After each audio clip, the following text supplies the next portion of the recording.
మీరు ఇప్పుడు పిల్లలు కనపడలే రే అంతలా ఖర్చు మీకోసం కాదన్న అంతలకా కూడా అట్లా అయిపోయినారు. ఇక్కడికి తీసి దిగలేక ఈ ఖర్చులు పెట్టాడు. ఒక ఖర్చుకు 100 మన ఎన్ని ఖర్చులు పెట్టింటారు 100.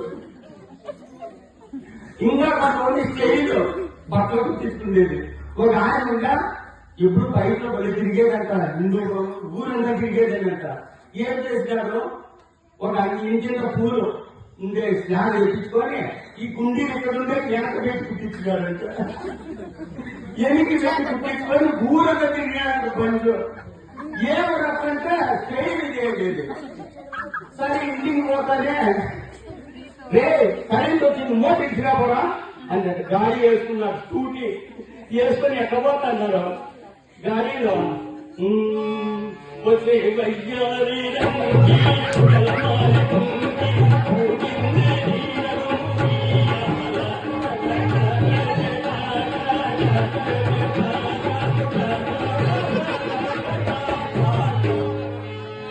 అది ఎక్కడ చూసినాడు. అక్కడి నుంచి ఆయన వస్తుంది.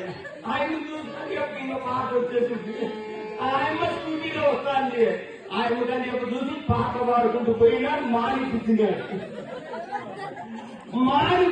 పడిపోయినాడు. పడిపోతానే పక్కన గొడ్డులాయన ఉన్నాడు. ఏం భయపడి పడిపోయినాడు. పడిపోతాను గొడ్డులాయన పరిగెత్తుకుంటూ వచ్చి చూసినాడు. చూస్తే అయ్యో ఏం కాదు ఇక్కడ తిరిగిందన్నాడు. ఆయన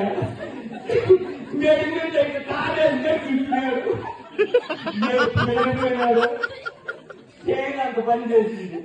అందరూ స్టేజ్ పోయి ఏమేమో అయిపోతా ఉన్నారు. పోలీసు వాళ్ళు వచ్చినారు. ఎవరు పడిపోయినారని వచ్చి చూస్తే ఈ గొర్రెలనే కదా మీరు చెప్పిండేది.